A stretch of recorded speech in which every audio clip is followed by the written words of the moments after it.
साहिर छठी class में चला गया है। जिस विषय में उसे सबसे कम नंबर मिले हैं वो है हिंदी। वो पहले ही घोषणा कर चुका है कि हिंदी में उसकी कोई दिलचस्पी नहीं है। कई बार हमसे पूछ चुका है कि आखिर और कितने दिनों तक उसे शुद्ध हिंदी पढ़ना और लिखना है। शुरुआत ऐसी नहीं थी। उसने मात्र 2 महीने में हिंदी पढ़ना और लिखना सीखा था। कहानियों की किताबें लेकर खेलता और फिर पढ़ने की कोशिश करता। हमारे पास भी किताब लेकर आता और कहता, सुनाओ। जब वो लगभग 3.5 साल का था तब उसने एक तुकबंदी बनाई थी। माचिस जली ठक, चूल्हा जला भक। 5 साल की उम्र में उसने एक कविता बनाई थी। कविता से कुछ पंक्तियां हैं। पेड़ अच्छे होते हैं, सबको कुछ कुछ देते हैं। अच्छे पेड़, प्यारे पेड़, लोगों से प्यार करते हैं। प्यार लेकर लोगों से पेड़ प्यार करते हैं। जैसे जैसे उसका स्कूल से वास्ता बढ़ा, हिंदी भाषा से प्रेम कम होने लगा। तत्सम तद्भव देशज विदेशज, शुद्धता अशुद्धता के बोझ तले उसकी अपनी भाषा दबने लगी। कई कारणों से हमने उसका स्कूल कई बार बदला। ज़्यादातर स्कूलों में हिंदी और हिंदी मैम के साथ साहिर की संघर्ष की स्थिति बनी रही।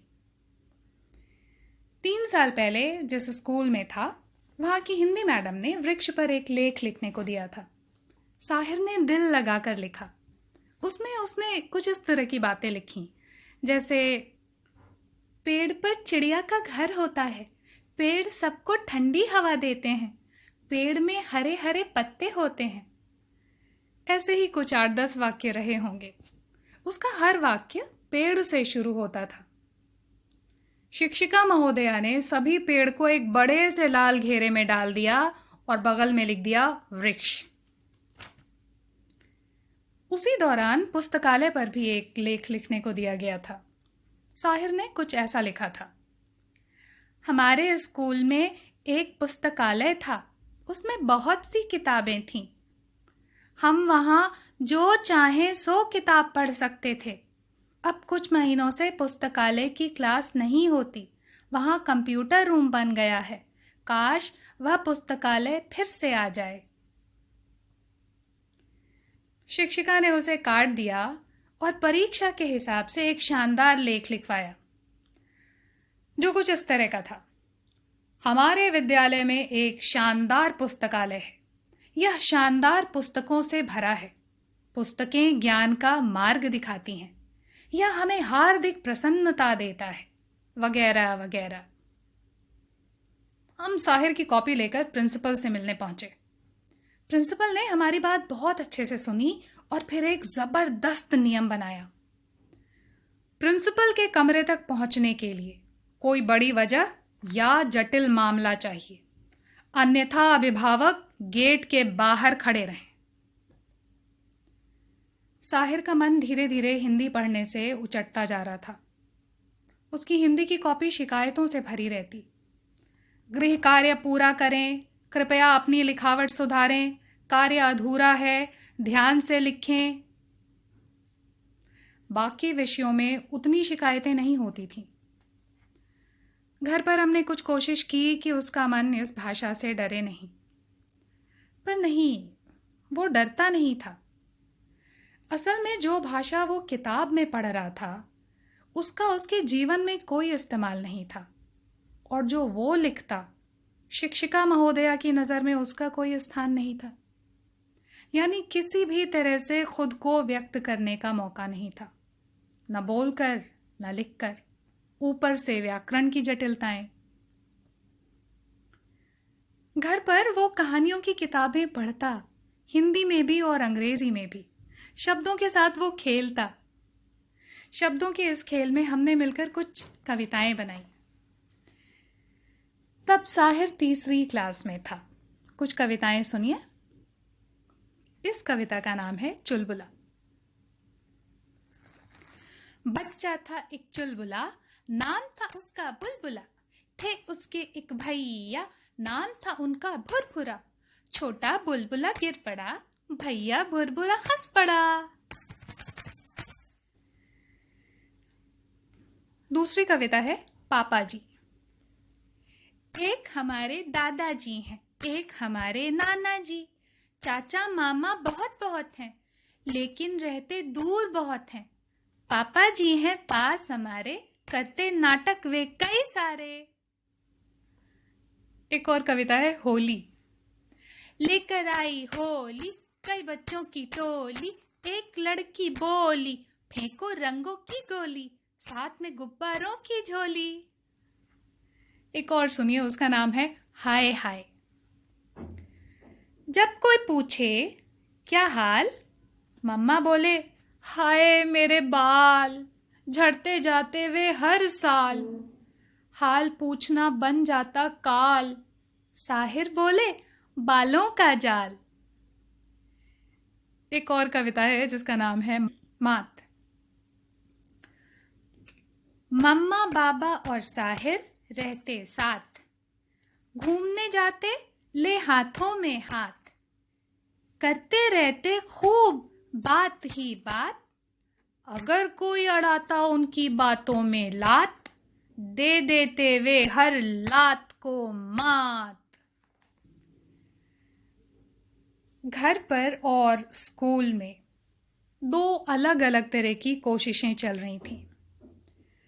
5वीं क्लास में संयोग ऐसा हुआ कि क्लास टीचर हिंदी की टीचर थीं। उन्हें भी साहिर से बहुत शिकायतें रहीं।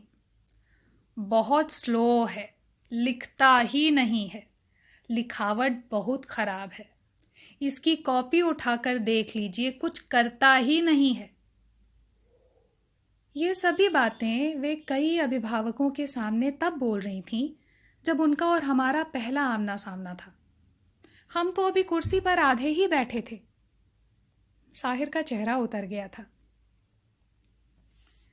स्कूल के आखिरी दिन कुछ बच्चे धड़ाधड़ हिंदी मैम के चरण स्पर्श कर रहे थे। मैम भी बहुत भावुक हो रही थीं और उन बच्चों को आशीर्वाद दे रही थीं। साहिर और मैं भी वहीं पर थे। साहिर अपना फोल्डर उठा चुका था और न जाने किस उम्मीद में वहीं पर थोड़ी देर तक खड़ा रहा। हमें एक और मैडम से मिलना था, सो हम दूसरी क्लास में जाने के लिए मुड़ गए। शर्मिला मैम चौथी क्लास में साहिर और बाकी बच्चों को सोशल साइंस पढ़ाती थीं। 5वीं क्लास में उन्होंने अंग्रेज़ी पढ़ाया। शर्मिला मैम अपनी क्लास के बच्चों के साथ मसरूफ़ थीं। हम दरवाजे के बाहर से कनखियों से उन्हें झांक रहे थे। जैसे ही मैम की नज़र पड़ी, मुस्कुराकर उन्होंने पुकारा, साहिर। हम भागते हुए उनके पास पहुंचे। शर्मिला मैम भी जान रही थी कि आज हमें उस स्कूल से विदा लेना था।